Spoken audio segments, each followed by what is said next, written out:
Greetings everyone, this is me again, Zahra Bazak, back to show you and continue from my previous live stream.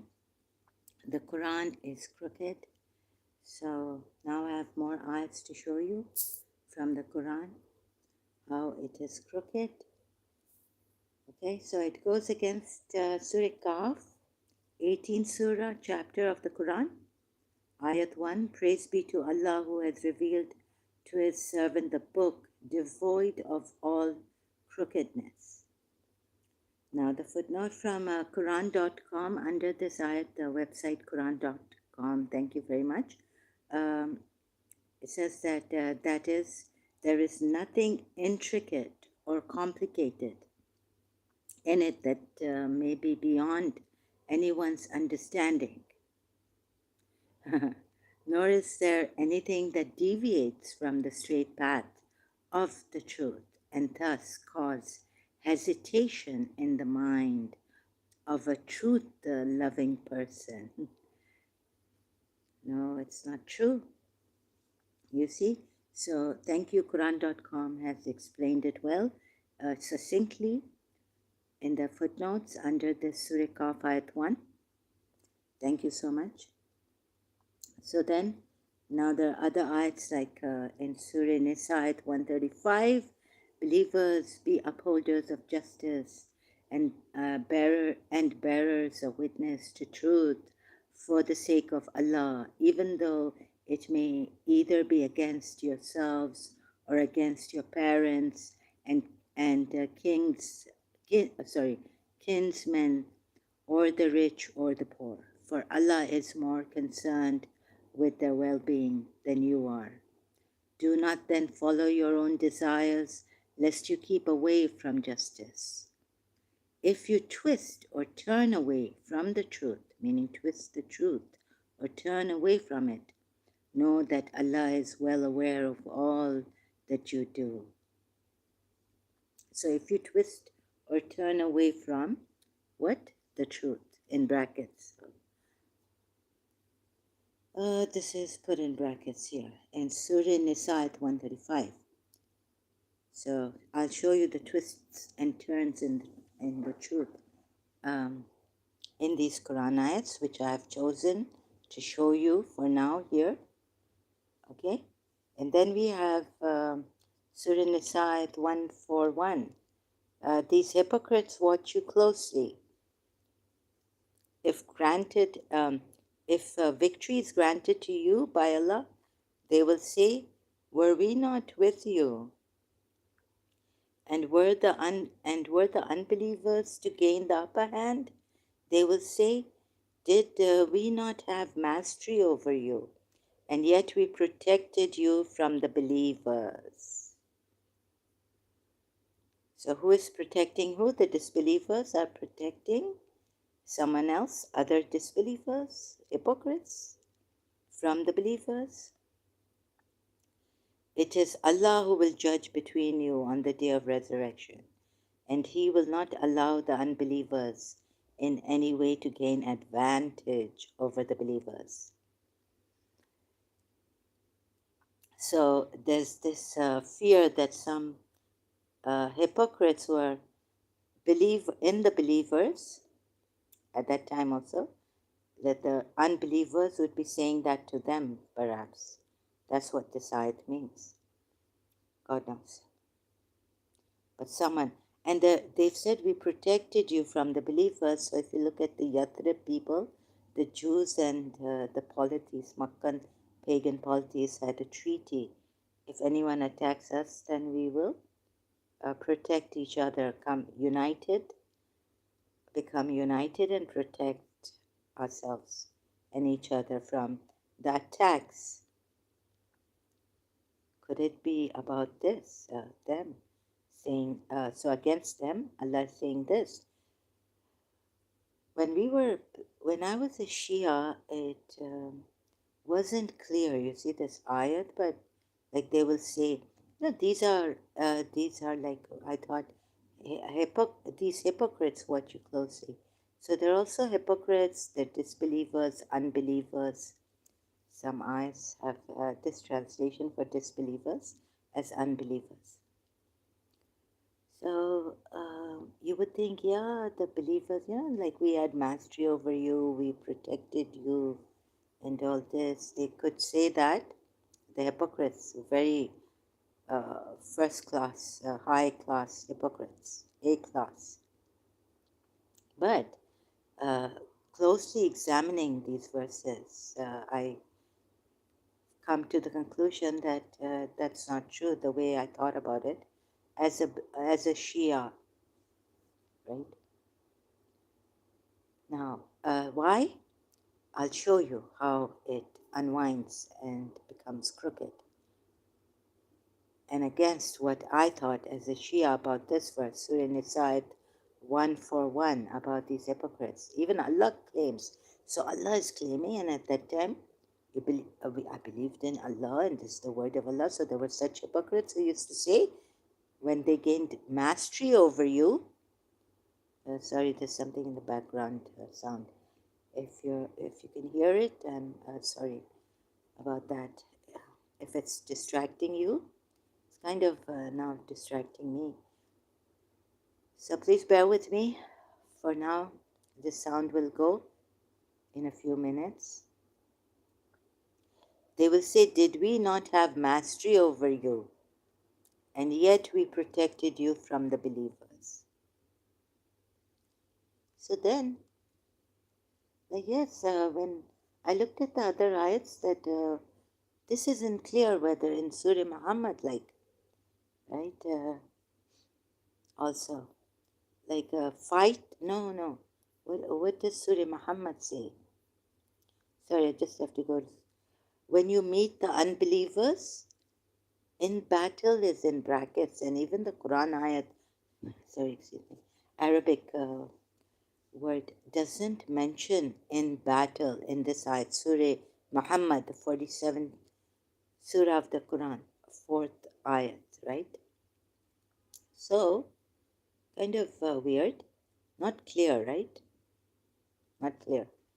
Smite their necks. When you meet the unbelievers, so you have to read it like this without the bracket. When you meet the unbelievers, smite their necks until you have crushed them. Then bind your captives firmly. This is the translation of Abul Ala Maududi. I don't think any Sunni Muslim or a Muslim even would object to this translation. They can object to Dr. T.B. Irving's translation, as they have somewhere in Quran.com about some ayat. Oh, this ayat only, this ayat. I can show you, but not for now, right? Later on, maybe, perhaps, if I don't forget. Crushed them until you have crushed them. Like T.B., I think Dr. T.B. Irving writes, means slaughtering them. Then bind your captives firmly. Thereafter, you are entitled to set them free, either by an act of grace or against ransom. So you can also take money for it. Or you can just set them free without the money. So one good and one bad, like one not so good part in this ayat also about money, taking money or setting the captives free until the war ends. So who started the war? Still you cannot say. But most, like when it starts, you can't say that the unbelievers started the war. Unbelievers started the war. You can't say that. That is for you to do if Allah had so willed. He would have himself exacted retribution from them, but he did not do so, in brackets, that he may test. That's always testing some of you by means of others. And this, like this in the battle, is also a test. As for those who are slain in the way of Allah, He shall never let their works go to waste. So this covers, like I would think of Imam Hussein, the grand sacrifice he made at Karbala. So for the Shias, like the things, brainwashing is happening here in this ayat. then you think it's okay, crush them, or, you know, like smite their necks until you have subdued them. Then bind your captives firmly. But Imam Hussein lost the war, so they were made captives. Their women folk. It's Surah 3, Ayat 167. And that he might make evident those who are hypocrites. Oh, for it was said to them, come fight. So this fighting, making evident, going back. So just wanted to show you Surah Muhammad ayat. Who could have started the war? And then back here where I left off. So where did I leave off? Here in Surah Nisa. So they will say, did we not have mastery over you, and yet we protected you from the believers? So it seems that these unbelievers protected some hypocrites from the believers, or they were also hypocrites. But who protected them? These them. They will say, did we not have mastery over you, and yet we protected you? Who is the you that they protected? The polytheists, unbelievers. Sorry, unbelievers. Let's keep it simple because the ayat says unbelievers in English translation. We protected you from the believers. Who were the you the unbelievers protected? From the believers. So you'll see slowly as I go forward, like I just read out the Surah Muhammad ayat 4, I think, and then, or right, that it shows you that the believers are aggressive, and where there are idol worshippers are good. Its eyes have sneaked in like this. So another point is that here the boasting that yet when we gain mastery over you, we protected you. But then you see that there's an ayat which says these disbelievers, if they have the upper hand, they will not stop. They will fight you. You know, and you see that ayat coming. So always coming back to Surah Nisa 141, I will be. So Surah Nisa 139 says, who take the unbelievers for their allies in preference to the believers. Right? It's about them also. This part. 141 Surah Nisa, and this ayat is before 141. So 141 of Surah Nisa is the main ayat, and then I take you back to 139 of Surah Nisa, who take the unbelievers for their allies in preference to the believers. So there are some believers who have been, or Muslims, who take unbelievers for allies in preference to the believers. Do they seek honor from them? Whereas honor altogether belongs to Allah alone. So let's also get this verse out of the way. It goes back to my notes, previous live stream, which I showed you in, that Shaitan, Allah and Shaitan, Iblis are one, partners. One and the same, actually. So right there, just taking, excuse me, just getting my stylus. Okay? So you see here the word Izzati. Izzati. Now what does Shaitan tell Allah? That by your honor. Now here I think the polytheists actually, I really now have started to think, infer from that this was a conversation between the Jews. So the polytheists of Makkah started to convince the Jews, Ahl Kitab, that, you know, they let's live in peace and all this, right, together.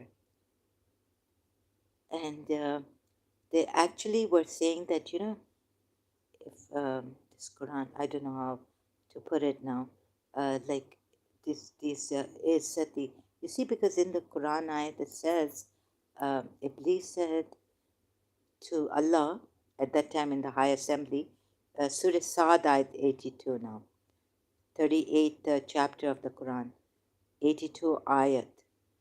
Iblis said, by your glory, by your izzat, right? I shall mislead them all. So maybe the polytheists are telling the Ahl Kitab Jews and the Christians. That's why they've already told them, and so, we'll protect you. See, we can protect you from this Satan who misled Adam and Eve. And what it says here, this Quranite, is that they've somehow found out that he misled um, them. Not in the Bible. It doesn't say like this in the Bible or in the Jews' books, not that I know of. But by God's honor, Izzati, or it's by your glory, by your might, or by your honor. Actually, the word is by your honor. Izzatika. Izzatika. By your glory. Izzatika. And the main word is Izzat. So you see here in Surah Nisa 139, again, these believers who were taking unbelievers in preference to the believers, they say that we seek, so they're being blamed by Allah in Surah Nisa 139 again, that do you seek honor from them? This honor could be, so I'm trying to get your, how it's deceived and fooled you, trying to correct that. Don't get deceived. This honor by which shaitan, the same word is used here, is sorry, excuse me, right? So maybe these Makkan polytheists were saying that look, we can help you against shaitan, against Satan, because in your books, he made Adam's fall, Eve's fall, and Eve was also blamed, the woman, and all that. So it's that it doesn't mean that they wanted honor. Do they seek honor from them? And it's quite vague, like who is he? Jews, Christians, who, or both? Or some believers at the time at the time of Prophet Muhammad, who were still allies with the unbelievers. You see, because there's a thing that they were divided about the hypocrites, the Sahabas of Prophet Muhammad, the believers at that time. There's an ayat. So, see how this has deceived you. So, working it out, where even some prophets are told that they have been raised high in honor, right? They will get all that glory from the people in the world. But this Izzati word is used here. Do you know, do they seek honor from them? God is reprimanding them. Like, whereas honor altogether belongs to Allah alone. So do they seek honor from them? Whereas honor altogether belongs to Allah alone. Oh Allah, may I ask you, if it belongs to you alone, yet you give it to some prophets and all prophets and whoever, oh children of Israel, we remember our favor, we favored you among and high, raised you above the people of the worlds. Then Allah, all honor belongs to you, but you gave this honor to Iblis to mislead all, except your chosen ones, the next ayat in Surah Sad. So this is 82 ayat of Surah Sad. Iblis said, by your glory I shall mislead them all, except, the next ayat says except, there's an exception to this, like your prophet's chosen ones. So you see the word izzati, used. Same for here. Do they? So maybe the pagan Arab Makkans could overcome this, and they may have said, that's not Satan. We don't believe in it in that way, right? And so your honor, you will not be disgraced. So they're helping the master, because all except your chosen ones, the ones are the prophets, we're told, the Shia and Imams thereafter. The chosen ones are Khalifatul Rahman, the representative of God on earth. Adam was. So even he had a fall. So you see, when you dishonor someone, this izzat, when you dishonor, we say that a woman has been dishonored, meaning she's been violated, molested, or raped, forced to do some, like that, right? No, like violated, raped, dishonored. So maybe it was like this, and they didn't think, the Muslims have not thought about this, the Quran experts and religious scholars of old, 1400 years since. Now, so this is wrong, and I'll show you another. So I showed you right here, we have that where is it? Surah Nisa 135, believers, no, sorry. Oh, you have believed, remember the favor of Allah upon you. Surah Maida at ayat 11. Oh, you have believed, remember the favor of Allah upon you. When a people determined, it's just a people, it doesn't say disbelievers here or unbelievers. It says a people determined to extend their hands in aggression against you. But he withheld their hands from you, right? Maybe the disbelievers in Surah Nisa 141 were doing the same thing when the believers were attacking. Some of them. So they said, did we not have mastery over you? And what mastery?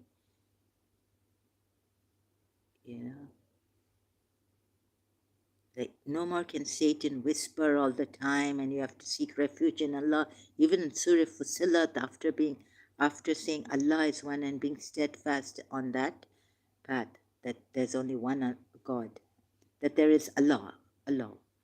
And then, the ones who do good, who invite with goodness, they have a great share, and this and that. And then the ayat goes, if shaitan whispers again, seek like not again, but again this ayat comes in Surah Fussilat. Now what is the angels descend on you saying, you have everything, and we will give you everything in this life and in the hereafter, all your desires fulfilled, wishes, everything. That's how I took the ayat, in this life and the hereafter. But some say like only in the hereafter, the translation of in Surah Fussilat ayat. So those who believe in Allah, those who say Allah is one, not even one, like this, Allah, and remain steadfast, the angels descend on them. And when the angels are descending on them, then later on the ayat says again, shaitan, about shaitan and shaitan's whispering, and you have to seek refuge in Allah. Once and for all, finish this thing, right? Fight. So this also, so maybe they gained a mastery over you, the Jews, maybe Christians, Ahl Kitab, the Makkan polytheists. They do, I've heard the Hindus say that their gods do give boons, right, to your enemies, to even their enemies. But then their God comes and helps them. So he gives them respite, like the enemy, because they've prayed and all this, and but they haven't done it in they're hypocrites and all. Haven't done it in a sincere manner, worshipping God. They just want power from God. That's it. they will say, did we not have mastery over you? It could be this, that Satan, Satan would not dishonor you anymore. Satan would not come and whisper. Satan would not, some secret they had, which unfortunately didn't come to us from pagan Arabia of that time. Because all their books, everything, their idols, when their idols were broken, Kaaba was taken away from them. Right? So this kind of mastery maybe they meant. Who knows? We can't know for sure. Because all the history has come from the Muslims. They've been killed. Surah Tawbah ayat. Expelled from Makkah. Right? So this kind of mastery over Satan also. This ayat could mean Surah Nisa 141. And yet we protected you from the believers. Look what this. And yet Allah, the way they change, Allah changes it. It is Allah who will judge between you on the day of resurrection. Why not judge now? Oh God, and if this fake Allah judges now, He'll make them like what He's made us see as a believer or as a Shia. You see, now please correct yourselves. Here it was okay when the believers say, and also to prove that the believers were attacking. I'm going to prove this so you can come back to this ayat if I don't here on this live stream. Surah Nisa 141 and read it again. And you can even go here to Surah Maida, 5th chapter of the Quran, ayat 11, when there were people who determined to extend their hands against you, but we withheld. But He, meaning Allah, withheld. So not we here, but He, Allah, is He, their hands from you. And fear Allah, and upon Allah let the believers rely. But there is some good thing about this, but they're shown as like boasting or something. Yet, something is missing here. You know what is missing here? Even if they are hypocrites boasting that they've had mastery over you, meaning that they have mastery, they have an upper hand over you believers, right? Then you see that if they had, wherever the Quran ayats are, Surah Nisa 90, if Allah had willed, He could have given them power over you, these hypocrites and all. And you would, who remained in Medina, you can read the previous ayats. If Allah had willed, He could have given them power over you, and they would have fought you. But at least you see that in Surah Nisa, 141, these pagan Arabs, if you feel the unbelievers are boasting that we helped you, we protected you from the believers. At least they didn't fight them. So, and it also says, noteworthy, did we not have mastery over you? You see? So at least that they didn't fight them. They were at least protecting them from some, from the believers. Don't know, some or whoever the believers. It doesn't say. It just says from the believers. Not clear. At least they were not fighting. They were boasting about their. If you say the hypocrites, as this ayat would be, explained. And saying the hypocrites were boasting that we had mastery, had we not and protected you from the believers. Upper hand, to gain the upper hand. Were we not with you? And were the unbelievers to gain the upper hand? They will say. Here it's saying they will say, did we not have? Maybe they even had mastery over them, and also protected you from the believers. They will say. Or they were saying, perhaps. But this ayat says they will say. Were the unbelievers to gain the upper hand? Were the unbelievers? They're all assumption-based here. No proof at that time. So yeah, another thing is a correction that this is all assumption based. And were the unbelievers to gain the upper hand, they will say, did we not have mastery over you? I think it even happened that they had mastery over them, and yet we protected you from the believers. But this ayat is assuming, on one hand, this, and saying, yet we protected you from the believers. Even if it is which it is an assumption, they will say, they haven't said it, were they to gain the upper hand. But in another ayat, down here I've put in my notes, Surah Nisa 90, I just read out this part, which is important just for the brevity of time, right? The other points are not important. Peace they want and all this. Is a religion of peace or not? And bus, look at this. If Allah had willed, He could have given them power over you, and they would have fought you. No. Surah Nisa 141 says otherwise. Allah is assuming if they had mastery over you, they will. If they had upper hand over you, they will say, what will they say? Did we not have mastery over you? And did we not protect you from the believers?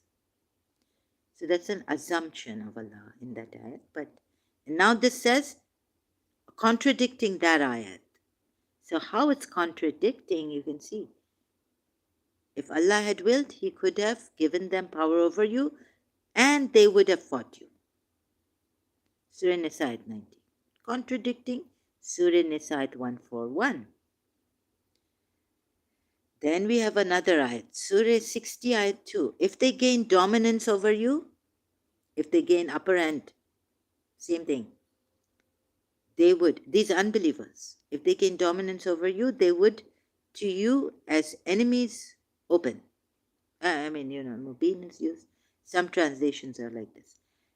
They would be, i.e., behave to you as enemies and extend against you their hands and their tongues with evil, and they wish you would disbelieve. So they would extend against you their hands, hit you with their hands and all.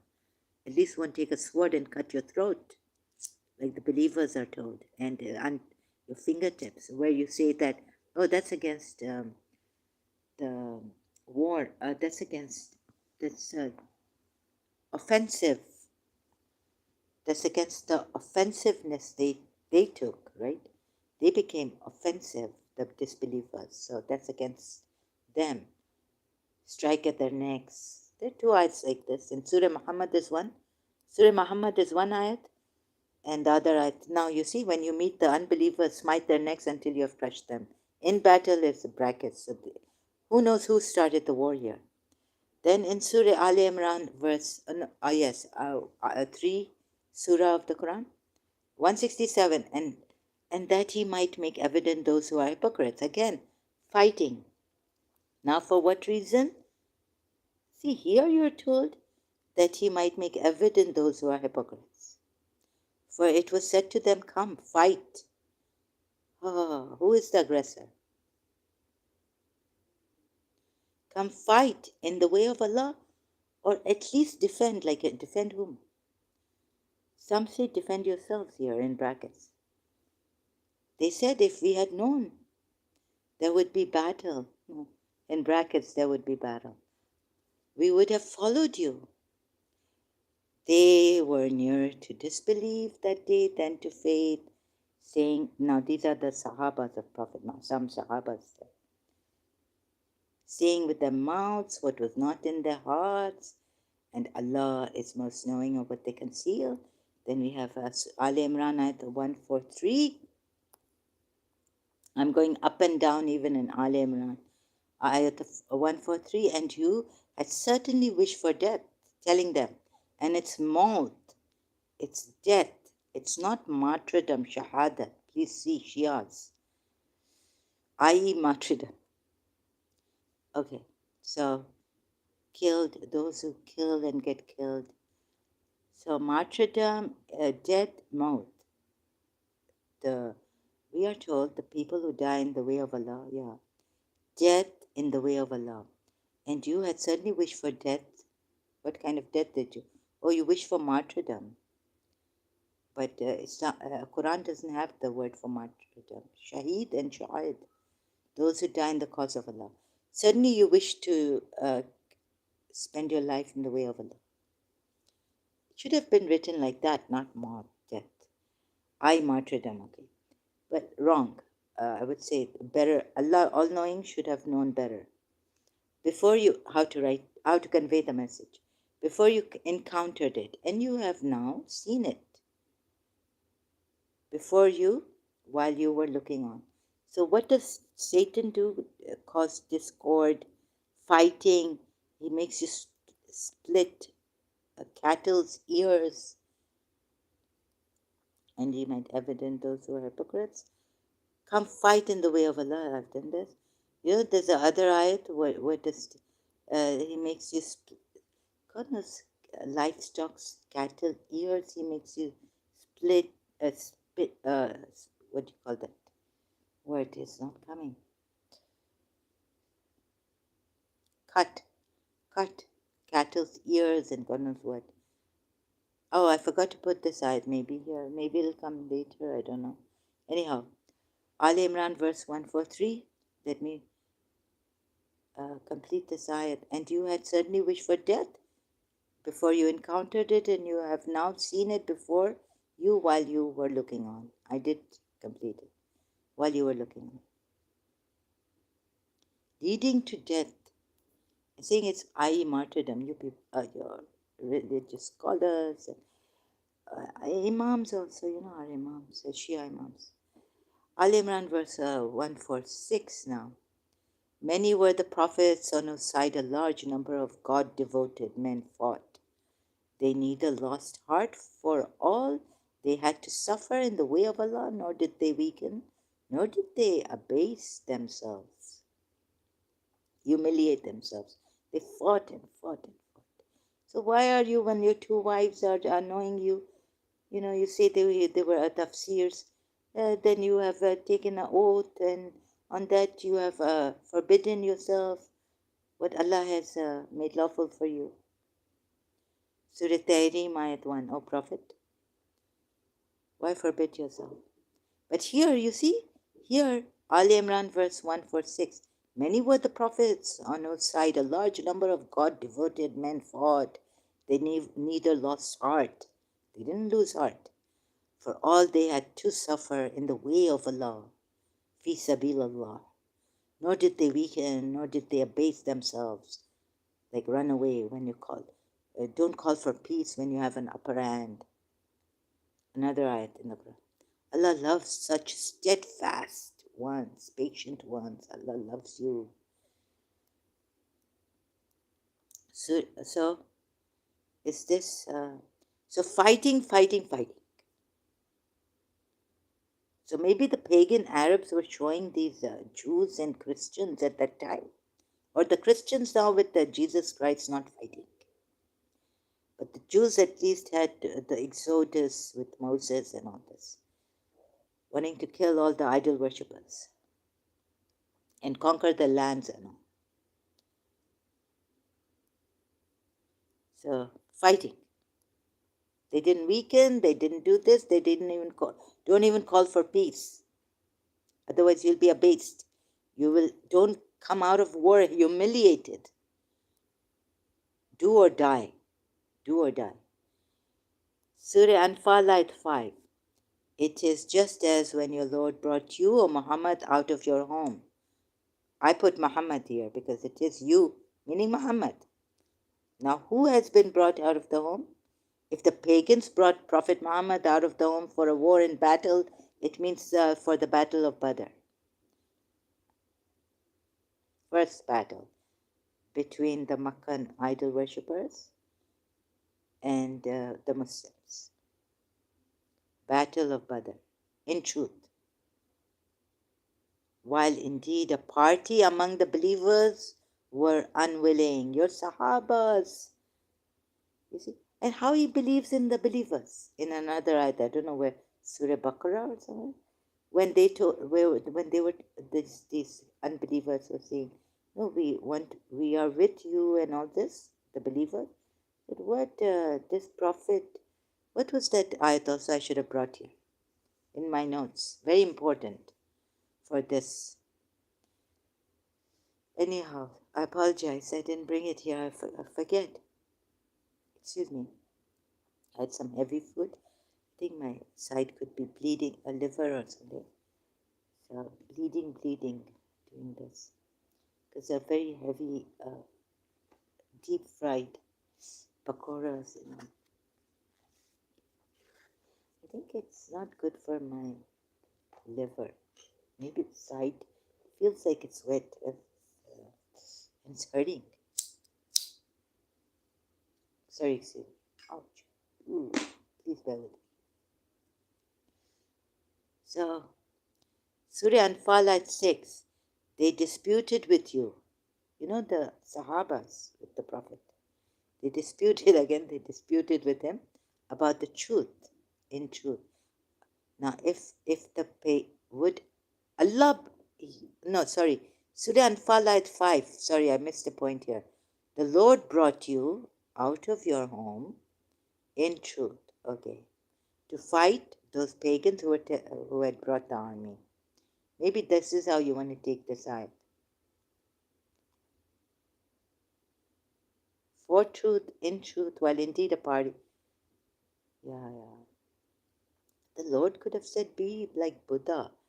You just tell them what is wrong with you people. We don't want to fight. A war is very bad. Have a conversation with them. So, anyway, some people won't understand. We were told they're obstinate, they're jahil, ignorant, and greatly ignorant. They want to kill, fight, nafsa nafsi. They don't want to hear this Quran ayats. They were making noises while it was being recited to them. And then they're crowding him, coming, that other ayat somewhere. While indeed a party among the believers were unwilling. So it's also, okay, how you take it. You would take it that the Lord brought you to fight them who had come in a battle. So it's not clear. You see, something always missing in these ayats. You can see now when the fear subsides, when you have put aside the fears and you're reading these ayats without fear. You are a genius yourself. You can correct the Quran ayats, correct God. This is then not the true God, right? So in truth, the Lord brought you out to, it doesn't even say to fight them, but in truth, while indeed a party among the believers were unwilling. So why were the party among the believers unwilling to go with him to fight in the battle of Badr, meaning in brackets, right? This ayat is about the battle of Badr, first time. The Lord brought you, O Muhammad, meaning out of your home. And then a party of the believers were unwilling. Maybe those who were with the, again we go there. Surah Nisa at 141. And were the unbelievers to gain the upper hand, they will say, did we not have mastery over you? And yet we protected you from the believers. We were not with you. Were we not with you? They will say, if victory is granted to you by Allah, they will say, were we not with you? Okay. But this part. And were the unbelievers to gain the upper hand, they will say, did we not have mastery over you? And yet, now you see the answer to this God, this. So, this point, this way. I've got to put it. If had the upper hand, they would have fought you. He could have given them power over you, and they would have fought you. And if they gain, so this Surah Nisa again 90. Surah 60, Ayat 2 again. If they gain upper hand over you, dominance, power over you, they would be, i.e., behave to you as enemies and extend where? Uh, Extend against you their hands and their tongue with evil. Hands meaning hit you, slap you, this, that, hit you, punch you, like Moses once tried to stop a fight and accidentally killed a man, right? Punch and all this, use their hands against you to fight you and all this. Huh?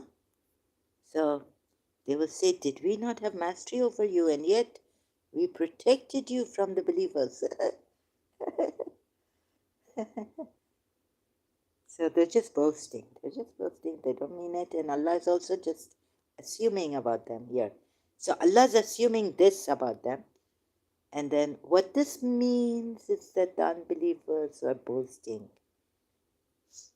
protected you. But I think this is a conversation between Jews and the Meccan Arabs. The Yathrib, the Meccan pagan Baltis. And then you see, you come here and then, what is it? And when they gain dominance over you, where's that at?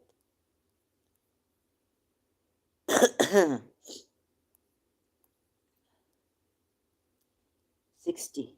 Surah 60 ayat 2.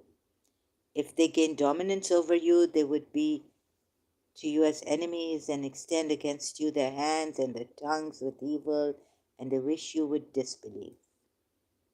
Maybe like Ahle Kitab, the people of the book, also included in this, or maybe Paltis are not. But this is what it's said about the unbelievers. And the unbelievers, who falls in the category of the unbeliever? All these. Even the Ahle Kitab have fallen in the category at times, with the disbelievers or unbelievers. So you can read the previous ayat of Surah 60, ayat 2, and correct me if I'm wrong. This is about the disbelievers. And they wish you would disbelieve because they disbelieve in this, right? So they're disbelievers. But it doesn't say in this ayat, but you can see the previous ayat or the later ones also. Then we have Surah 47, ayat 4. When you meet the unbelievers in battle is in brackets again, so I've done this, right? Again, who is fighting an aggressive war? You see? So here, back here. So you get this? Here Allah is saying that they will say, did we not have mastery over you, and yet we protected you from the believers? So they would be boasting that we had mastery over you, and they would be saying we had mastery if they had the upper hand. Here it's like this, and there it's somewhere else, different ayats, it's another matter. That they would have fought you had Allah given them power over you, they would have fought you. Surah Nisa 90 and Surah 60 ayat 2. If they gain dominance over you, same meaning, power over you, they would be to you as enemies. But then here Allah is saying this, assuming this about them. So there's contradiction. Do you see it? Very apparent. And here Allah is assuming this about them, that they would it doesn't say they would boast. They will say, did we not have mastery over you, and yet we protected you from the believers? So many points to cover, and hope you understand. This, that here, this here. They would dominate 60, Surah 60 at 2, Surah Nisa at 90. They would fight you if Allah were to give them power. Now, Surah 47 ayat 4, Surah Muhammad, the unbelievers smite their necks until when you meet the unbelievers. Smite their necks, crush them. I don't want to read this out. As for those who are slain in the way of Allah, meaning who die in this is shahadat here. This is martyrdom. I wonder how it's put in this ayat. I didn't take that because that's not the point right now, but every point counts. He shall never let their works go to waste. Okay. So, Ale Imran again. Ayat 167, and that he might make evident those who are hypocrites. Now, this I says for this reason, maybe, even, even this reason. But why don't you fight in the way of Allah? Or at least defend. Defend whom? Defend Islam? Defend the cause of Allah? Or defend yourselves? So Sunnis have a different interpretation, tafsir. Or maybe the Shias, but like that, I don't know. Both the same. So I'm not going in the tafsirs right now about this, but just to see, he wants you to fight. Hypocrites, when you make evident, Surah Al Imran, verse 167. And that he might make evident those who are hypocrites. For it was said to them, come.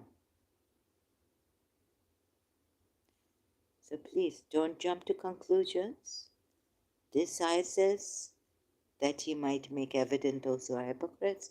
For it was said to them, come, fight in the way of Allah, or at least defend. Like if you're not fighting in the way of Allah, fi sabilillah, then at least defend something. Defend your lives, your land, I don't know. It's vague. But what is it saying? Come, fight in the way of Allah, or at least defend. Fight. Come, fight. To make evident those who are hypocrites. Steal their caravans. This is where not because I was listening to Dr. David Wood, that the Prophet Muhammad was a warlord. He was giving us from the hadiths, the history. But now I'm giving you ayats that reveal what Dr. David Wood was saying, Professor David Wood. Now he's left YouTube. He has a channel, I was told he uses it in another, but not the way he used to use YouTube. Okay? But look now, I saw it with my own eyes, I could see it. A caravan robber, not only by history, reading those raids, Islamic raids, Muslim of that time, with Prophet Muhammad, raids against Makkans because they had to flee Makkah. They were after Prophet Muhammad, the Makkans. They had to flee Makkah and go to Yathrib. So these Muslims had nothing. They were the Makkans had confiscated, taken everything from them, not given them much to take.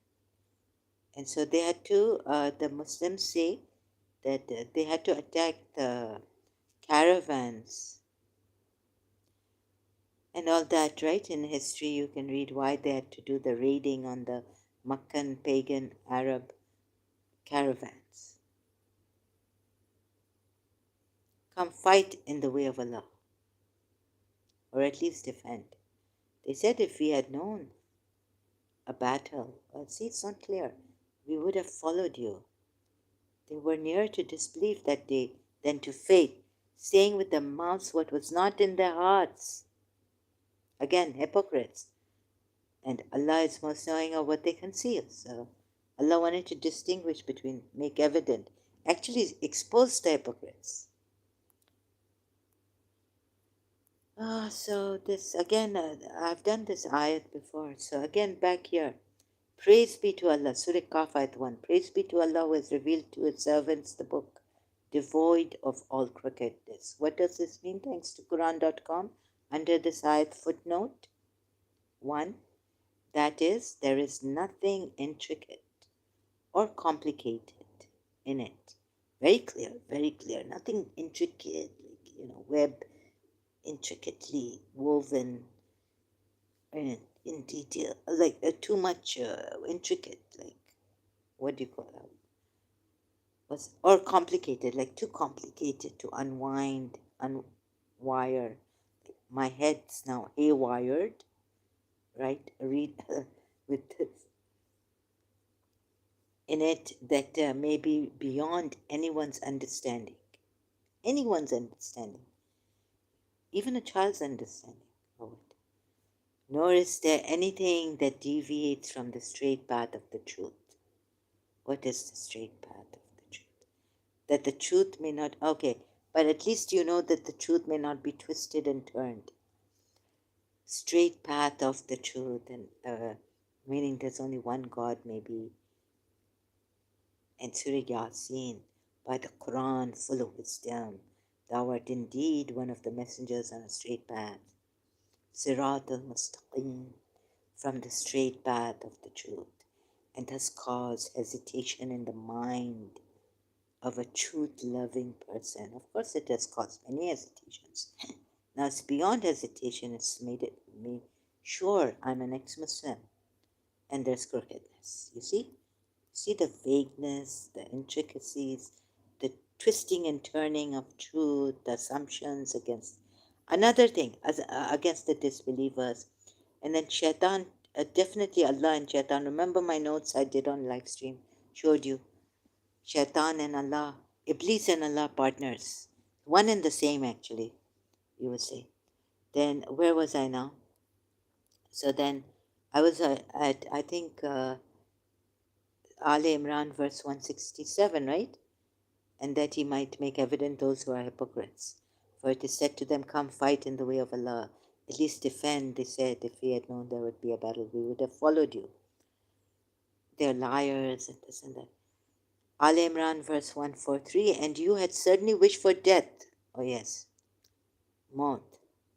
Wish for death before you encountered it. Like, not even in the way of Allah. Doesn't mention that, in the way of Allah. And you have now seen it before you, while you were looking on. And then Al Imran, verse 146, many were the prophets on whose side a large number of God-devoted men fought, religious scholars fought. They were neither lost or God-devoted men. Abul Ala Madudi. They neither lost heart for all they had to suffer in the way of Allah, nor did they weaken, nor did they abase themselves, like humiliate themselves by running away from the war battle. Allah loves such steadfast ones. Surah Anfal, yeah, if those who are steadfast say Allah, Surah Fusilat, I'm thinking. It's like that, right? Those who are steadfast saying Allah, on the angels descend or something like this. Yeah, angels, and then take refuge if shaitan comes to you whispering. Take refuge in Allah. Later ayat in Surah Fusilat after that. Surah Anfal ayat, Surah 8 ayat 5. It is just as when your Lord brought you, Muhammad, out of your home for the battle of Badr in truth. No. The pagan Arabs brought him out because they wanted to fight him. So anyways, the Lord brought you out of your home in truth, meaning for the battle of Badr, while indeed a party among the believers were unwilling. They were unwilling. Why? Ask yourselves. I had to do the side of the Yazid. I had to do the side of those hypocrites with Sahabas, with Prophet Muhammad. Like the believers were unwilling, and here also, like prophets, these hypocrites, God. So Shia's right or Sunni's right or what? Who's right here? Believers were unwilling, and then Surah Anfal again, ayat 6. Anfal, right? Surah Anam is 6, 7 is Surah Araf, and Surah Anfal is 8, yeah. 6th ayat. They disputed with you about the truth after that had become evident. This truth that Allah brought Prophet Muhammad out of his home in truth. So these Sahabas, they disputed with Prophet Muhammad when the truth had become evident to them. There was evidence that this is true, as if they were being driven to death with their eyes wide open. So, like, these are cowards. These are hypocrites who are cowards. They didn't want to fight. And yet we are told these jungli jahil, jungle from the jungle, wild people, wild, running away like wild asses. In another ayat, yeah, running away from a lion. They're like wild asses, so frightened, so cowardly, disbelievers, hypocrites. And yet, then on the other side, they will fight you. They will fight you. Be sure if they have the upper hand, they will fight you, yes.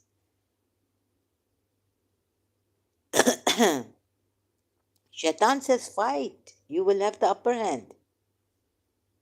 But then he says, oh, I have nothing to do with you people. I wash my hands. I see what you do not see. I fear Allah and the punishment of Allah is great. Does this seem like a straight ayat coming from true God? So now Allah and Iblis are one and the same. Back to the notes. Okay, Surah Araf ayat 179. We have bred many jinns and humans for hell, Allah says. Shaitan doesn't say this. Excuse me. They have hearts they do not understand with, and eyes they do not see with, and ears they do not hear with. Those persons are like livestock. Who would say this? A man? Or no. Allah cannot say this because you know why later? In fact, this part. In fact, they are even further off track. They are heedless. How can Allah think like this? First he says, these persons, these, are like livestock. No. In fact, now comes the fact. So first Allah was like, not close enough. And then Allah realized, oh, no. It's like someone saying, yeah, these people are animals. And then I realized, no. Animals are better than these people. Covert narcissists and all. No, they are worse than animals. Or animals are very good. Dogs, this, that, very friendly. They were very faithful, loyal. This can't be Allah. Those persons are like livestock. In fact, now Allah brings out the fact. Before, not so much on the fact he was, when he was thinking. God is thinking. And what does Imam Ali say? Not all minds put together cannot know what God is. Never find out what God is. Know what God is. His essence and all. You can read Surah, Najul Balagha, the book, where Imam Ali says this. In other words, all people's minds, like comprehension, cannot. Hello, Hindutva, how are you? Hindutva is here, says, hey. Hello, Hindutva. In fact, they are even further off track. They are heedless. Welcome. Thank you for being here. Very good, very good. Hindutva says, I'm good. How are you? Not so good. Sorry. They are heedless. So they are not worse, like they are even more ignorant than these livestock. Worse creatures. Surah Bahina, how's your health? Oh, not so good. I think because I had a very heavy deep fried thing. It's also my physical health not good. It's like paining, like. Anyways, I don't talk like, that I've something like my liver. Something's wrong with my liver. Like I thought I would get some cheap food. Ouch. So my whole body's hurting. Anyways, I'll get better. I'll just do some qigong. Don't worry about it. I haven't died. Yesterday I didn't die. Today I won't die. Surah Baqarah, ayat 36. Satan made them stumble over it and had them both expelled from where they had been living. So the Adam and Eve, we said, clear out. Some of you will become enemies of others. I'm telling you, this is what the polities are telling these Jews and all. Look, this God is saying enemies of others. What kind of a God is this? It's not true God. Maybe your prophets were crazy or something. But they didn't say that perhaps out of respect for the Jews and their prophets, And they said it in a very nice manner, diplomatically or something. You will have a resting place on earth and enjoyment for a while. So Allah says, clear out. Yeah, first Satan makes them fall, Adam and Eve, and then Allah says, clear out. You will become enemies of others. What kind of an Allah is this? At least if someone tells you that Allah made this, God made this world, you came down. It's a manifestation. It's for love. Please consider that. Rather than this, becoming enemies of others. Allah saying, why is Allah saying enemies of others? And when my guidance comes to you, and then Allah, my chosen ones, yes, you can't touch Satan. But Adam was a chosen one on earth for earth. A high ran, Satan got him falling from the garden. Okay, paradise lost. Then this is not Allah. Surah 17, ayat 53. Tell my believing servants to say only what is best. Satan certainly seeks to sow discord among them. Meaning, have fights and all this and conflicts, remain in that conflict. And finally, he's done the best here with Prophet Muhammad, and Prophet Muhammad has done the best with Satan.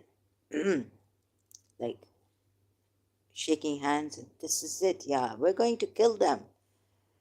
Have fights all the time. Go fight, and even to distinguish and expose the hypocrites and whatnot. Tell my believing servants to say only what is best. Satan certainly seeks to sow discord among them. What about Ayub, who said, oh Allah, Satan has put me in this, suffering. Huh? Illa chosen. I will not misguide. Yeah. So Ayub was so patient, so chosen one of Allah. Hazrat Ayub. Hazrat Ayub, yes. He was the one, right? Oh Allah, Satan has afflicted me. Sorry. Where's that ayat? Let me show you this one also. Oh Allah, Hazrat Ayub, Hazrat, sorry, maybe, oh Allah, who's Job? Ayub is the one who was taken out of the fish. He was in the fish.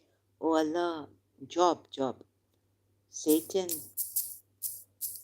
has afflicted me.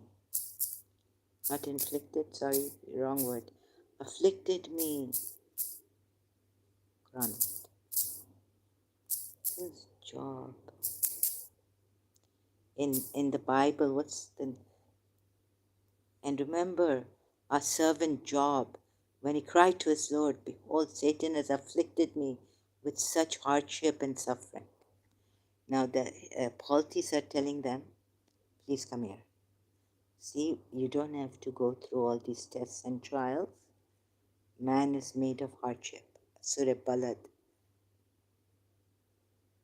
Right?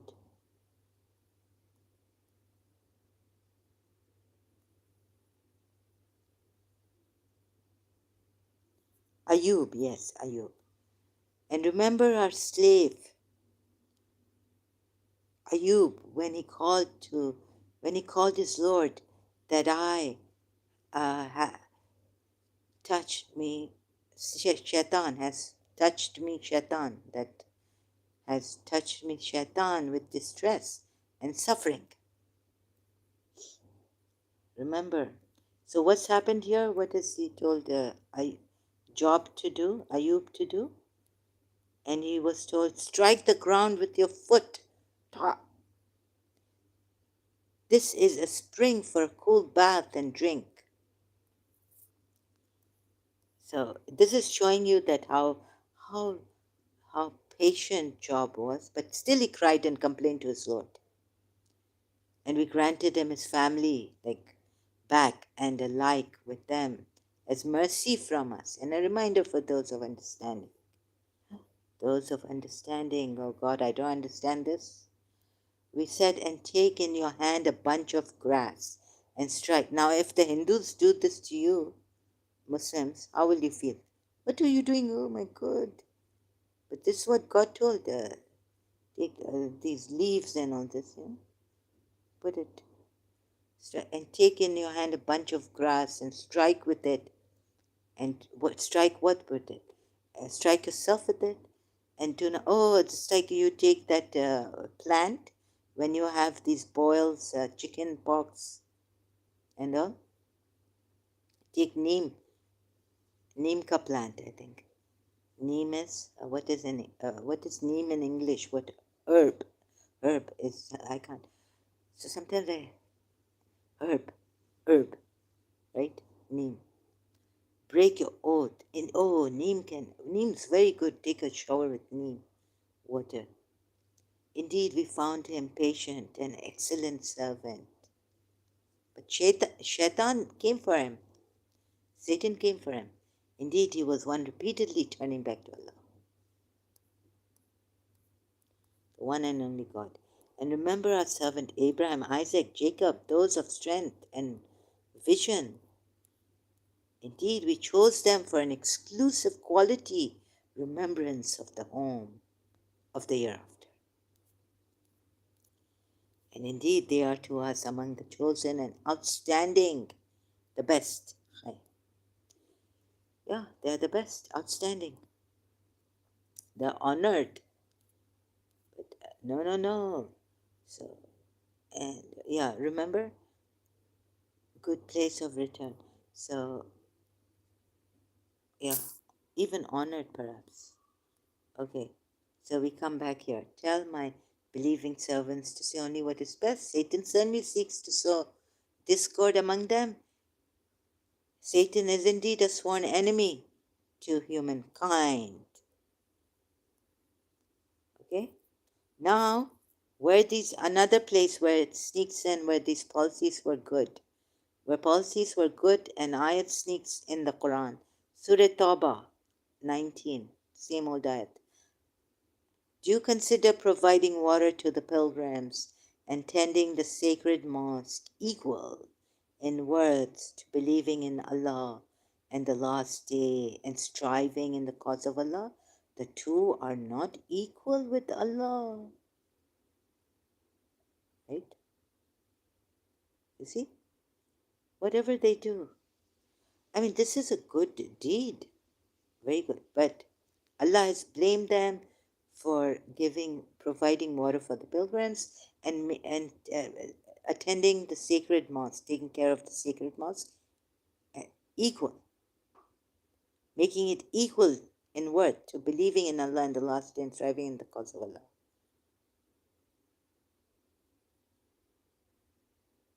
So now let me show. So this, right? The good ayats, and this also. Allah assumes here that the hypocrites, the unbelievers will boast. These hypocrites watch you closely from where, like they're with Shaitan, perhaps. Oh, see you, you don't see them.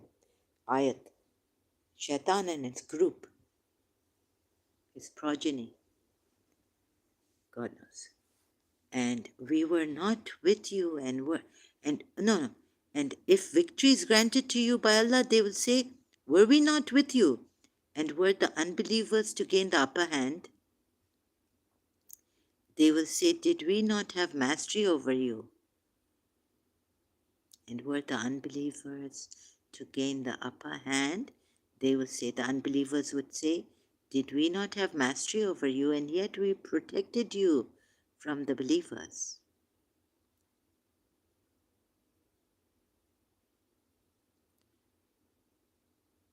So try to clear your mind. and see this, right? What have I said? See how, oh God, now my mind, now I'm like I think it's happening to me.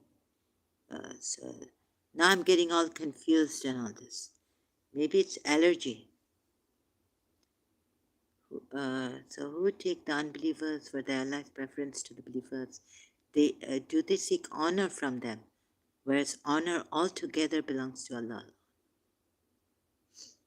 You see, and were the unbelievers to gain the upper hand, they will say, "Did we not have mastery over you?" Were they to gain upper hand? Allah's assuming about them here like this, and yet we protected you from the believers. That's true. We're told Jews and the Makkans were together, polytheists. They had a treaty. We were not with you. Yeah, right? So what is this now? Again, look at this. What is the point I was trying to make, bringing you back to this ayat, showing you? And so, see, sometimes good thing, good. Like, even their good is taken as bad. I mean, this is good. We protected you from believers.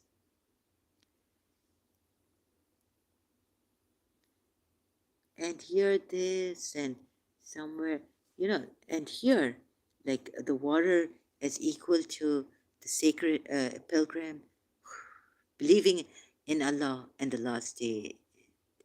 What a division. And greater division between you and Allah. You can never know Allah, the essence of Allah. You just go after, follow the Rasulullah and the Imams. You will never know the essence of God, and it makes you crazy. At one time when you want to know God and you want to get rid of all this now. You just want to know God. You don't even want to know Shaitan. Right? Now forget it. You see the person, once you know Allah, you do Allah's work. That's it.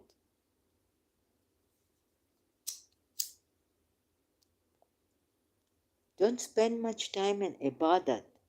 Like, go do something like Mother Teresa has done.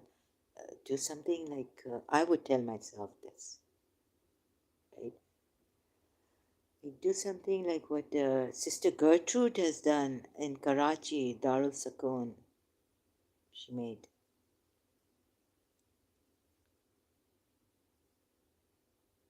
So this is very, very important. And what Dr. Foy has done, who made founder of Marie Adelaide Leprosy Center in Pakistan. The first one, I think, and her main one in Karachi, Sindh, Karachi. So now this, do you consider providing water? And so what, like these eyes have sneaked in, and yet look how he's putting them down, these polytheists. And yet if Abraham, now they had all the money, Abraham was, Abraham's family of Abraham. We gave you the kingdom. Now enjoy the kingdom.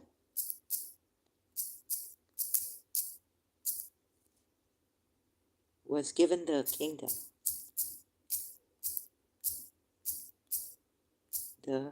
A great kingdom. Or something by Allah. Where's that ayat?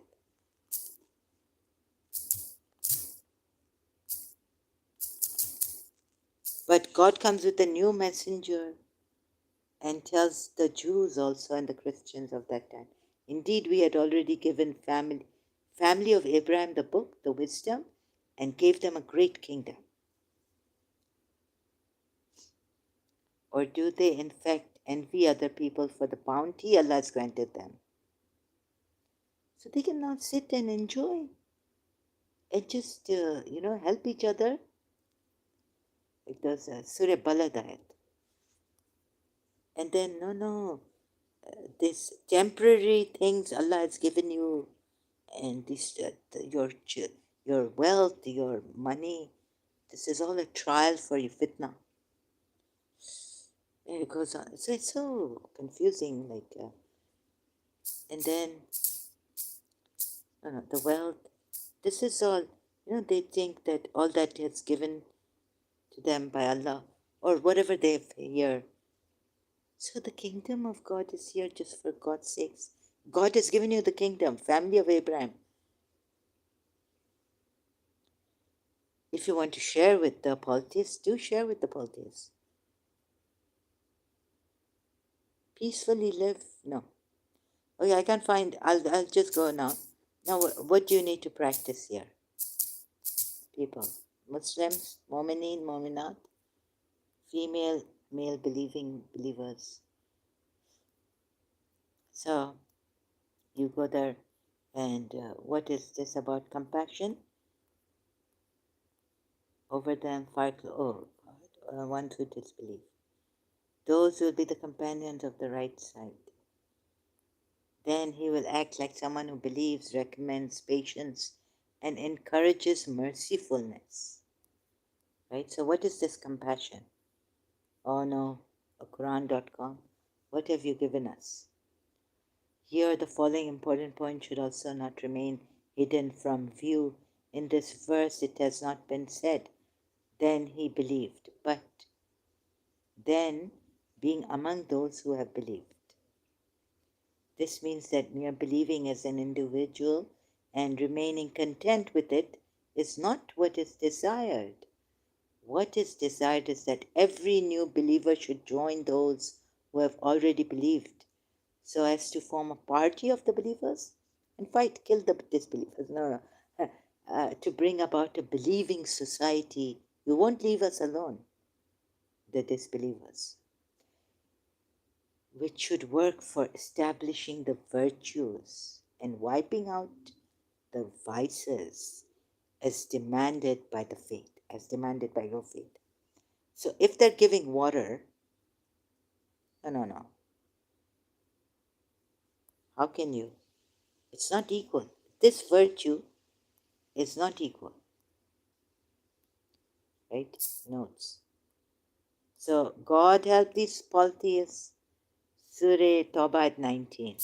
Let me also read Surah Tawbah at where is it? Did I undo it? Surah Tawbah at Surah Tawbah, sorry, I have to search for it. Surah Tawbah at 19. So let's read ayat 20 now. What? Those who believe and suffer exile and strive with might and main in Allah's cause with their goods and the persons have the highest rank in the sight of Allah. They are the people who will achieve, strive with might and main, who have been exiled. Suffer exile. No. Suffer exile, leaving their homes. God knows what. So He's made it hard for you. Very, very hard. What? The Lord gives them good tidings of mercy, approval, enduring pleasure, garden. Sorry, not reading it, and they will be abiding therein forever. Indeed, Allah is with them. No, where's that ayat which says what? I mean, why should you be maintaining? Have you made those giving pilgrims? Maybe in another ayat, that's Surah, sorry. And why should you be maintaining the mosques? Only someone who believes in Allah and the last day keeps up prayer, pays the welfare tax, and dreads only Allah shall frequent Allah's mosque. So he wants to clean the Allah's mosque from polytheists. Those are the ones who submit to guidance. Associators must not frequent Allah's mosque, since they testify for their own disbelief. Those people find their actions will miscarry and they will remain forever in fire. Now, after having told them that we will kill you, wherever we find you, stand in ambush. But we give you 4 months or some, months to leave. Or do you think you will be abandoned once Allah knows which of you have struggled? What have you considered? Like, are you the ones who will maintain this mosque? Do the polities think? Do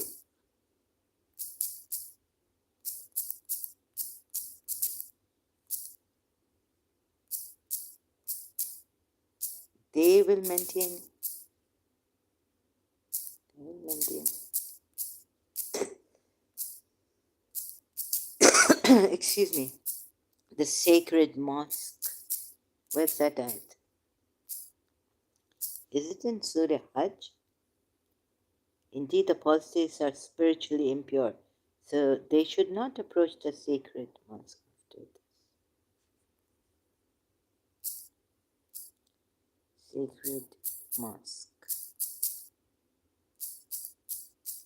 Surah Hajj.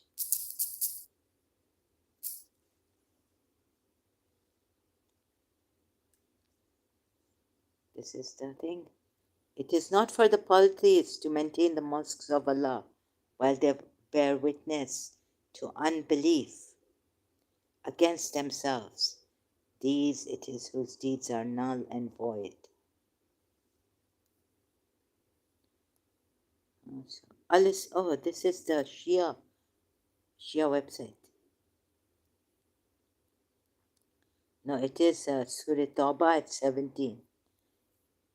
It is not for the polytheists to maintain the mosques of Allah, right? Null and it is those whose deeds are, while they bear witness to unbelief against themselves.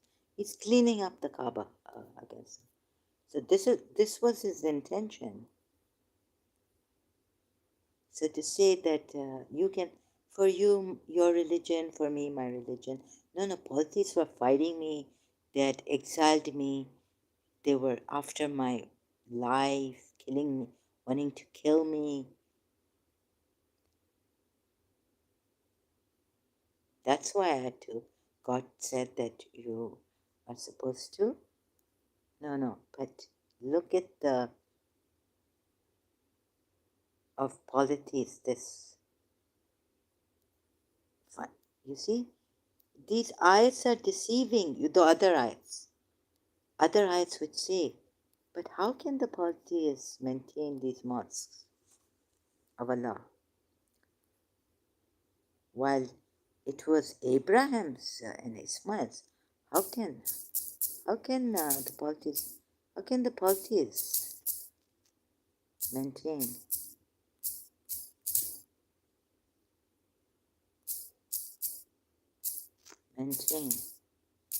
Be caretakers, the sacred mosque, when they bear witness. Isn't there another ayat also like this, right? Yes, this Quran ayat, this Quran is crooked, definitely. See it?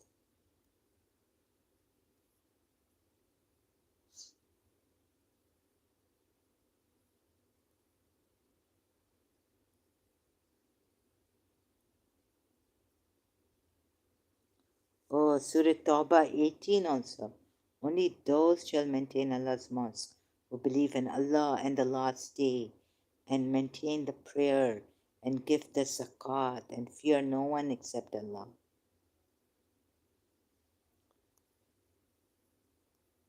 So this is the same? No. 17, 18, 19, 28. The polytheists are utterly filthy. So after this year, do not let them come near the sacred mosque. No. It was because they had broken the pact. No, you see other reasons given here. Why the polytheists should not be maintaining the sacred mosque, giving water to the pilgrims and all.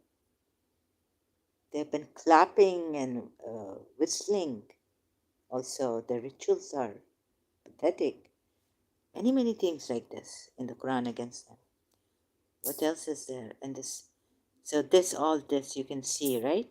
So now come to the ending of this. What else have I missed? If I've missed any other ayats, and if I find more ayats about this, I will come back, or some other ayat to show you how crooked this book is. So it's against, right? I've proven it. I've proven it today in 2 live streams. The first one, I wasn't that prepared. The second one, I'm prepared a little bit. Some ayats I've taken. So Surah Kahf, ayat 1. Praise be to Allah who has revealed to his servant the book, devoid of all crookedness. And then the Muslims and vast majority would go with this, Abul Ala Maududi. Footnote in Quran.com. That is, there is nothing intricate or complicated in it that may be beyond anyone's understanding, nor is there anything that deviates from the straight path of the truth and thus cause hesitation in the mind of a truth-loving person. No, I don't agree to that. Why? Because I just showed you through the whole thing a reason. Quran ayats. Crookedness, unclear, this, that, contradictions. And then finished with the Sunni Muslim, majority Muslims. Now we go to what the Shia, multilingual Quran. Now just last this. So on this Surah Kahf, what do they say about this 18th chapter of the Quran? What do the Shia say? What does it mean that it doesn't have any? The Quran revealed to the Holy Prophet contains plain, simple, and clear guidance to mankind, in order that the Holy Prophet, as the Nadir, may warn those who do not believe in his message. You know who's the Nadir? Like start. Nadir is Nadira. That something guide, very exact. Okay, may warn those who do not believe in his message, although it is straight. So this Nadir, this point is very straight. It is straight and there's no ambiguity in it. Yes, same as, and even more. Do we have more? And as the Bashir may give glad tidings to those who believe and follow him. The last verse of the preceding surah says that praise be to Allah because he has begotten no son and has no partner in his authority. Are you sure? Surah Takwir ayat 20, 19, 20. Of course, it's implied he's a partner, Rasul Kareem, with the Lord of the throne. Secure. Okay, so you may take the Christian thing, but I will not leave you. I have not left you academically, no. Has no partner. I even finished this partners with Allah thing in one of my live streams. And this surah also begins with praise be to Allah and states that those who say Allah has begotten a son are like the disbelievers. The Jews and the Christians and the infidels, disbelievers, polytheists, are warned of a terrible punishment, the ultimate fate of a large number of human beings because of their obstinate adherence to falsehood caused utmost grief to the Holy Prophet. You will grieve yourself to death, but they will not believe. Another Quran ayat from Surah Ankabut, I think. The mercy unto the worlds who suffered abuse and persecution in order. Well, if you suffered, you made them suffer too. You even expelled them out of Medina, Yathrib, changing their city name. Then you went back. So what you suffered and what you made them suffer in their city, the Yathrib Jews at least, but you were born in Makkah. So polytheists, forget the polytheists, what he did with the polytheists. At least remember the Yathrib Jews, Shias, right? And Sunnis, you also. Utmost grief and victim card always seems playing. What you retaliated in twofold. What the if the mother of believer, the wives of the prophet, do what? Double punishment. So maybe triple punishment and forever hell burning. Right? Double punishment for the wives of the prophet. And for someone else also, double punishment for the wives. And how much? No, punish them in like, right? The way what they've done to you. But if open lewdness, so there's double punishment for the wives of the Holy Prophet. Just quick search. Whoever of you commits an open illegal sexual intercourse, whoever of you? Oh, wives of the Prophet. No. Surah, and, no, this is Surah Azab 30. Isn't it for only the wives? O wives of the Prophet, whoever of you commits an open illegal sexual intercourse, the torment for her will be doubled. And that is ever easy for Allah. See how crooked this is. Sometimes they say in like, just give them. But the higher you are in truth, the higher will be your punishment, they say. If you deviate, if you sin. Okay, maybe this might make sense. I don't know, it doesn't make sense anymore to me. But why like this? But also for the Yathrib Jews. Okay, I'll be thinking of this later. Let's see if I find an answer. Is this right for the wives of the Prophet if they're open illegal sexual intercourse? Open. This is Tafsir, Surah Azab 30. Let me just go to Quran.com and see what. Double punishments and forever hell, burning. Surah Azab, Ayat 30. Quran.com. O wives of the Prophet, whoever commits from you immorality, clear, will be doubled. You see what he's done? He slept with Maria the Coptic in Hafsa's place. And he's putting the double blame on them. Like, you'll get, if you do this, very, very good. Doubled will be for her the punishment. Twofold. And twofold, yani, twofold, wait, clear, will be doubled for her the punishment twofold. Is it 2 times 2? But and that is for Allah easy. Or just double the punishment, twofold. And for her the punishment would be double twofold. So this,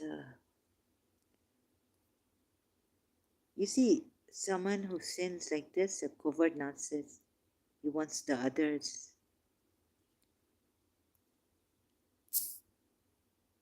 He wants to give a double punishment to the others, his wives, himself is free. And I tell you, even went and got attracted to Zainab bin Josh. I believe in that hadith. Hearts turning and all this. He's the culprit, main culprit. So you see how he's made Allah, and he's so much exposing here Allah and Shaitan, like one God, giving you that one God, and how we thought he was the most intelligent, like God had given us the highest intellect, like him. There is no God. Allah does not beget and is not begotten. But there's an ayat which says Allah beget, no, by the begetting and the begotten. Surah Balad ayat, yeah. By the begetter, how do you say it? Surah Balad. I think the ayat is in Surah Balad. So Allah even swears by your walidain, your parents, and you are free of restriction in the city. Court, I swear by this countryside, courtside. I swear by this city. Now this is which city? Yathrib or Makkah? We don't know. You see, it's not clear. And you are free of restriction in this city. Rendered vile. And by the Father and that which was born.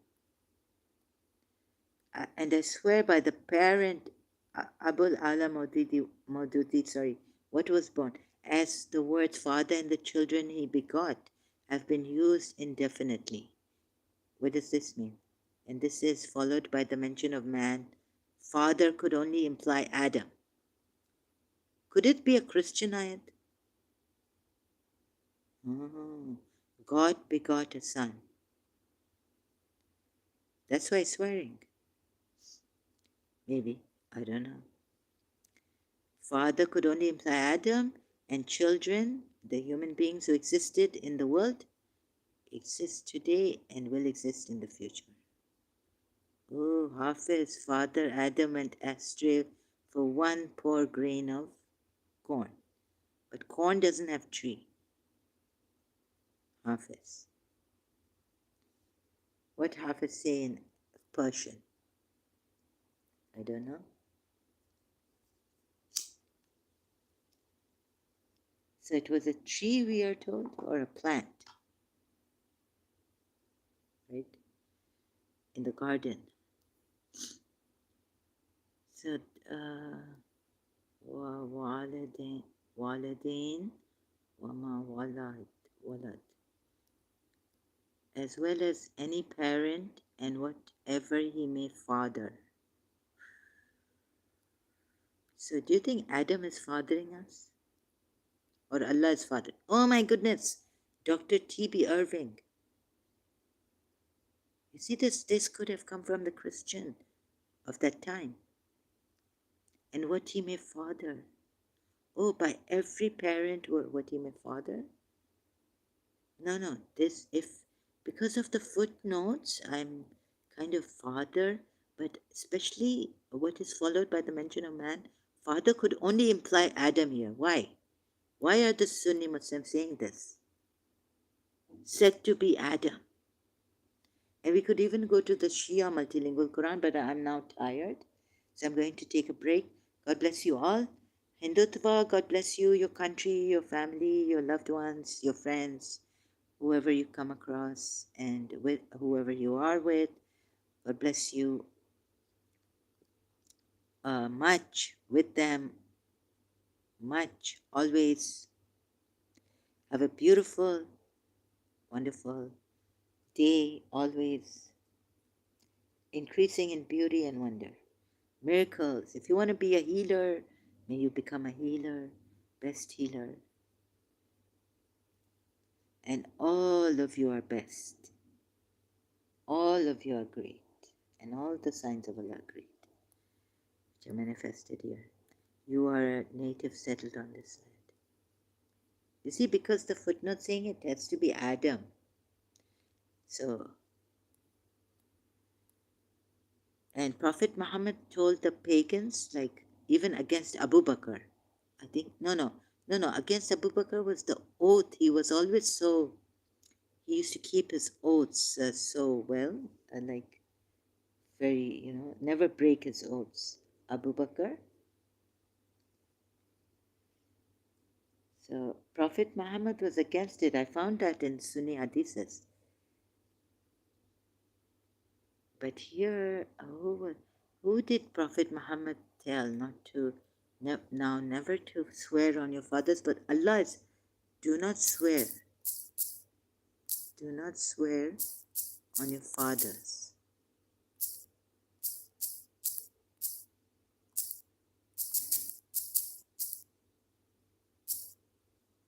Why? Hadith. Hadith.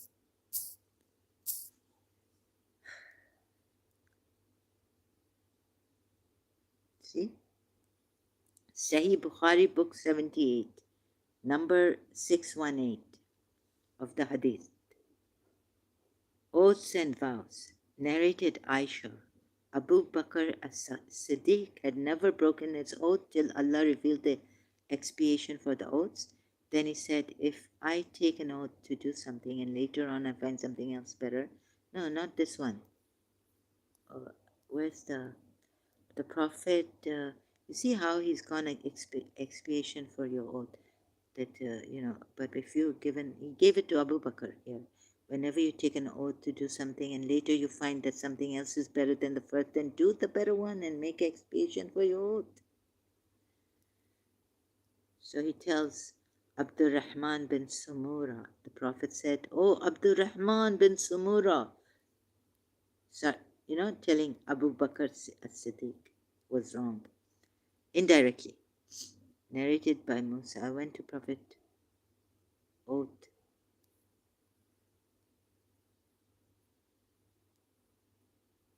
By Allah, if any one of you insists on fulfilling, no, not expiation. Do not swear by your fathers. The Prophet said, lo, now, here, I can't find it inside. Sorry, something's wrong with me. Narrated Ibn Umar, Allah's apostle met Umar bin al-Khattab while the latter was going with a group of camel riders, and he was swearing by his father. The Prophet said, lo, Allah forbids you to swear by your fathers. So whoever has to take an oath, he should swear by Allah or keep quiet. Right? Now swearing by Allah also, what has he done in Surah Tahrim? It's stated, taking an oath. Forbidding himself, pleasing his wives, what Allah has made lawful. Right? So this is, I don't know which number of, do not swear by false deities nor by your fathers. Maybe the polytheists were doing this, and that's why Allah himself has done it. Swearing by your father. That's why they say it's Adam. Oh, maybe that's why the Sunnis say. Prophet said, lo, Allah forbids you to swear by your fathers. And the polytheists also did it. Encyclopedia of Translated Prophetic Hadith. Let's go sunnah.com. 6646. Let's see where is it. You see this here? Doesn't give me. Where is it? Hadith Hassan or okay. 6646. Sahih al-Bukhari. Do not swear by your fathers. I don't think that Surah Balad is from. He was inspired. Now why is Allah swearing? Allah's messenger met Umar bin al-Khattab while the latter was going with a group of camel riders, and he was swearing by his father. The Prophet said, lo, Allah forbids you to swear by your fathers. And Allah himself is doing it. So whoever has to take an oath, he should swear by Allah or keep quiet. At least swear by Adam, your father. What Allah has done in Surah Balad. If you say it's Adam.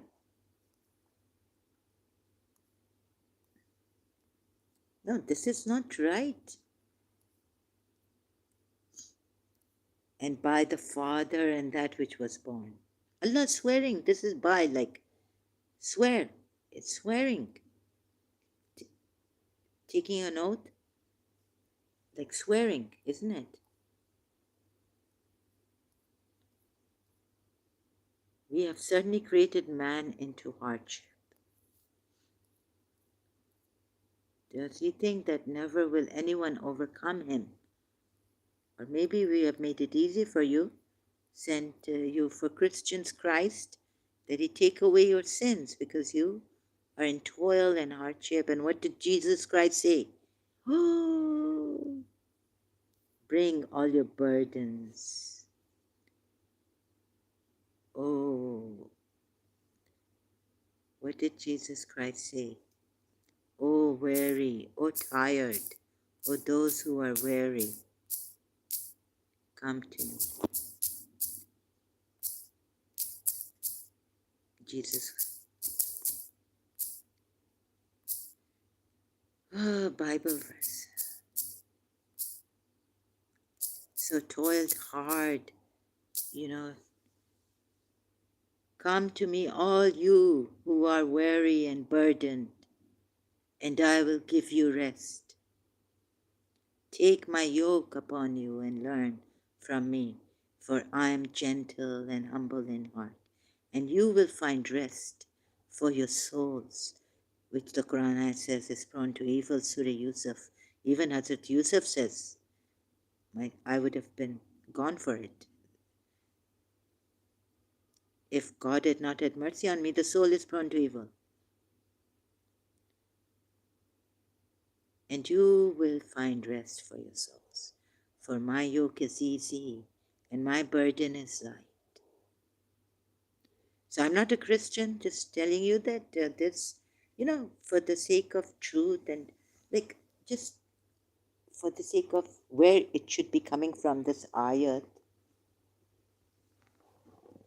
Matthew 11:28. You see, man, I was saying it's coming from the polytheist maybe. But now when he swore by the father, and the parent, and the one who's fathering, it is like through the, I saw if it made sense, I would have not left Shia Islam. So hope you have no one to blame, Dr. David Wood, not Dr. Abdullah Gondal, professor, who they are in their, just the courage they gave me to say, I'm an ex-Muslim now, to realize it's time, right? So please don't blame them, or Khalib Kamal, or Haris Sultan. Haris Sultan, and I had a fight with him so badly, calling him hypocrite. He had a live stream before I went there. So please don't blame Haris Sultan for it. He's gotten a lot from me, and he was quiet. He never said a word to me in that live stream and on the live chat commenting before it even started, or he had come. So it's not that. It's from my own research, asking, what do you call that? Questions, wanting to go deep, wanting to find out who God is, even though knowing that what Imam Jafar Sadiq has said and what Imam Ali has said, right? Knowing this, I was like, no, I need to know who God is. I need to know his essence. When I was a Shia, there came a time I couldn't take it. Like Surah Fatiha, it's given that Imam Jafar Sadiq. So, and even looking, searching Karbala, bought books. Did it happen? Was Sughra, Bibi Sughra, Imam Hussein's daughter, left behind? Where does Sheikh Saduq or Sheikh Mufid, whoever wrote the book on Karbala, the Maktal? Oops, I think I've gone too far down. So I take responsibility for this. The only thing is that thank God for this. We can now share, we can now and not be killed. And thank God for this academic stuff we can share. And he was a religious figure. We can probe into these matters, go deep. Our questions not answered properly. Even on the surface, Surah Tahrim, it was shocking. No, it's not Imam Jafar Sadiq, it's Imam Muhammad al-Baqir said Observe and examine the creation of Allah. Do not pry into the being of Allah, because no one knows what He is except He. You know what Imam Ali says, or Imam Jafar, I don't know, about Abdullah, or about Abul Hassan, in Kahf, our book, Shia book, my former religious book. That if you go into this and finding why, the essence, you will never find out the essence of Allah and you will go crazy. Someone would be calling you from the front, you will think they're calling you from the back, behind, and all this. So don't do it. Don't go into the essence of Allah. But what Imam Ali said is, what did he mean by saying that I worship God, I see Him from the heart? That's why. Because someone came and said, oh, Abul Hassan, since you don't see God, how do you worship Him? How do you know, like, His worth, what is? He said, I see Him from the heart, right? So that's how I know His worth. So I also wanted to see God by the heart. Al-Kafi maybe, and another book. But I had Al-Kafi. So you need to see God from the heart.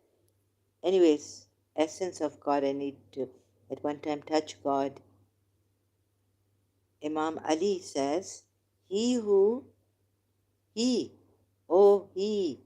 none knows, Dwai Mashluk, where he is, in what respect he is, how he is, but he.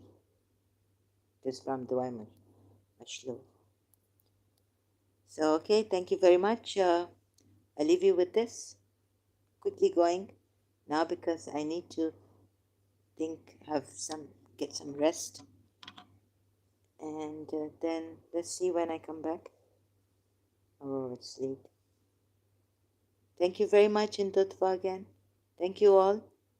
Please like, share, help our Muslims to see this so we can at least then one day for you to have established justice, given you your souls. You don't have to work so hard. Justice.